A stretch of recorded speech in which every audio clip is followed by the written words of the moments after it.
الحمد لله الحمد لله الكبير المتعال صاحب العز والكمال والعظمة والجمال والقدرة والجلال المنزه عن النقص والزوال المعبود عند الغدو والآصال الواحد القهار مقدر الأقدار ومكور الليل على النهار تبصرة لأولي القلوب والأبصار. اللهم ربنا لك الحمد كما ينبغي لجلال وجهك وعظيم سلطانك، وأشهد أن لا إله إلا الله وحده لا شريك له، وربك يخلق ما يشاء ويختار، ما كان لهم الخيرة سبحان الله وتعالى عما يشركون. وأشهد أن محمدا عبده ورسوله قد بلغ الرسالة وأدى الأمانة ونصح الأمة وجاهد في الله حق جهاده، تركنا على المحجة البيضاء ليلها كنهارها لا يزيغ عنها إلا هالك. اللهم صل وسلم وبارك على سيدنا ونبينا محمد وعلى آله وصحبه أجمعين. يا أيها الذين آمنوا اتقوا الله حق تقاته ولا تموتن إلا وأنتم مسلمون. أيها المسلمون فإن الخالق عز وجل لجميع المخلوقات فضل بعضها على بعض واختار منها ما شاء. قال تعالى: وربك يخلق ما يشاء ويختار، ما كان لهم الخيرة سبحان الله وتعالى عما يشركون. ومن الأماكن الفاضلة التي فضلها الله على خيرها مكة، البلد الأمين مهبط الوحي ومنبع الرسالة، وهي بلد الذي أقسم الله به فقال: لا أقسم بهذا البلد وأنت حل بهذا البلد. وقال سبحانه: وهذا البلد الأمين. ومن فضائلها من حديث جابر رضي الله عنه أن النبي صلى الله عليه وسلم قال: صلاة في مسجدي هذا أفضل من 1000 صلاة فيما سواه إلا المسجد الحرام، وصلاة في المسجد الحرام أفضل من 100,000 صلاة أو كما قال صلى الله عليه وسلم. ومنها أنها قبلة لأهل الأرض كلهم، فليس على وجه الأرض قبلة غيرها. قال تعالى: ومن حيث خرجت فول وجهك شطر المسجد الحرام. وقال تعالى: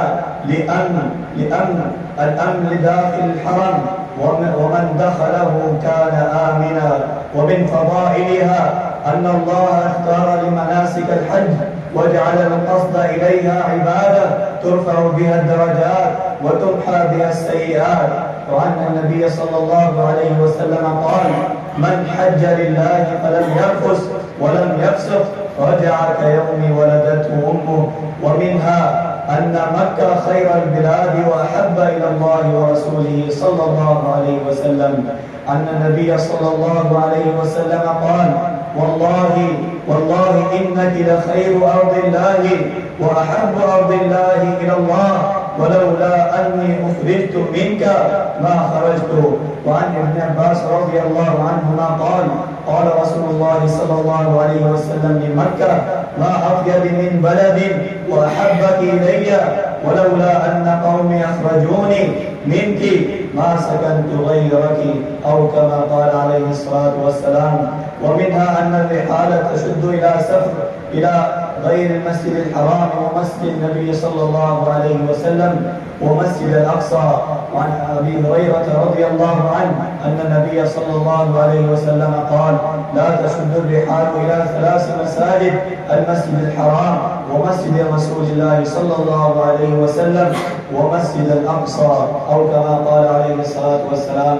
أيها المسلمون، ومن فضائل المدينة وحرمتها فإن مدينة رسول الله صلى الله عليه وسلم طيبة الطيبة مأرز الإيمان وملتقى المهاجرين والأنصار. هذه المدينة المباركة قد شرفها الله وفضلها وجعل خير البقاع بعد مكة.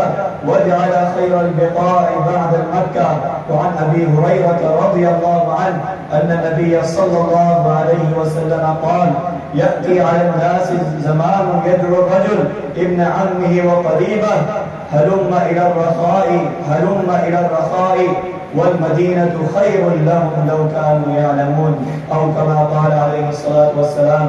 ومن فضائلها أنه لا يدخلها الطاعون ولا الدجال، من حديث أبي هريرة رضي الله عنه أن النبي صلى الله عليه وسلم قال: على إنقاض المدينة ملائكة لا يدخلها الطاعون ولا الدجال، أو كما قال عليه الصلاة والسلام.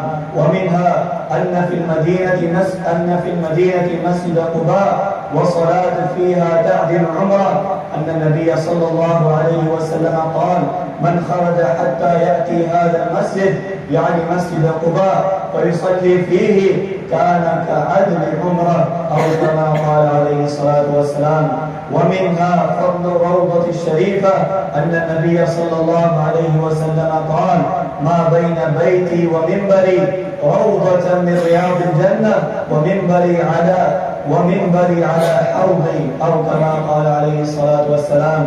فيا أيها المسلمون، فلتتنبهوا لذلك وفود بيت الله الحرام، ولا تخربوا حسن الجوارح سوء الأدب أو التقصير توقير بيت الله الحرام، أو في التعليم النسك الذي قطعتم المقاوذ والقفار من أجله، فإن الله جل جلاله يقول: الحج أشهر معلومات، فمن فرض فيهن الحج فلا رفث ولا فسوق ولا جدال في الحج، وما تفعلوا من خير يعلم الله، وتزودوا فإن خير الزاد التقوى، واتقون يا أولي الألباب. فإياك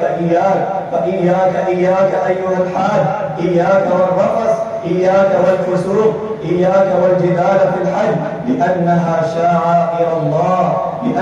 شعائر الله على صلاة أم القرى. ذلك ومن يعظم شعائر الله فإنها من تقوى القلوب. بارك الله لنا ولكم في القرآن والسنة، ونفعنا وإياكم بما فيهما من الآيات والحكمة. أقول قولي هذا وأستغفر الله لي منكم ولسائر المسلمين من كل ذنب وخطيئة، فاستغفروه إنه هو الغفور الرحيم.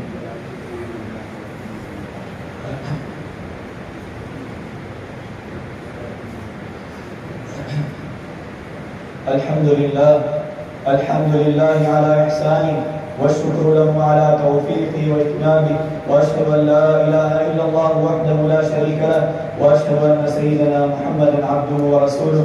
اللهم صل وسلم وبارك على سيدنا ونبينا محمد وعلى آله وصحبه أجمعين. فيا أيها الناس ويا معشر المسلمين، اتقوا الله وراقبوه، واعلموا أنكم غدا موقوفون ومحاسبون، وعلى أعمالكم مجزيون، وسيعلم الذين ظلموا أي منقلب ينقلبون.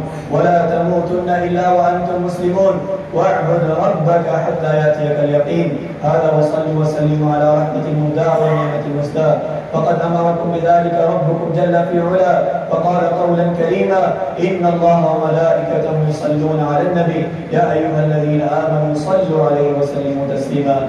اللهم صل وسلم على عبدك ورسولك، ورضى اللهم عن الخلفاء الراشدين أبي بكر وعمر وعثمان وعلي رضي الله عنهم أجمعين، وعن سائر أصحاب نبيك والتابعين ومن تبعهم بإحسان إلى يوم الدين، وعنا معهم بعفوك وجودك وكرمك يا أكرم الأكرمين ويا أرحم الراحمين. اللهم أعز الإسلام والمسلمين، وأذل الشرك والمشركين، ودمر أعداءك أعداء الدين. اللهم اجعل هذا البلد وبلد الحرمين آمنا مطمئنا وسائر بلاد المسلمين. اللهم احفظ بلادنا وبلاد المسلمين من كل شرور ومن كل كروب ومن حسد الحاسدين يا رب العالمين. اللهم ألف بين قلوب المسلمين. اللهم انصر إخواننا المسلمين المستضعفين في فلسطين وفي كل مكان. اللهم احسن عاقبتنا في الأمور كلها، واجرنا من خزي الدنيا وعذاب الآخرة. اللهم اشف مرضانا ومرضى المسلمين. اللهم اغفر للمسلمين والمسلمات والمؤمنين والمؤمنات الأحياء منهم والأموات، إنك سميع قريب مجيب الدعاء. ربنا تقبل منا إنك أنت السميع العليم، وتب علينا إنك أنت التواب الرحيم.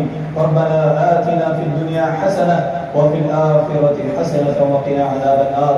اللهم إنا نعوذ بك من عذاب القبر ومن عذاب النار ومن فتنة المحيا والممات ومن فتنة المسيح الدجال.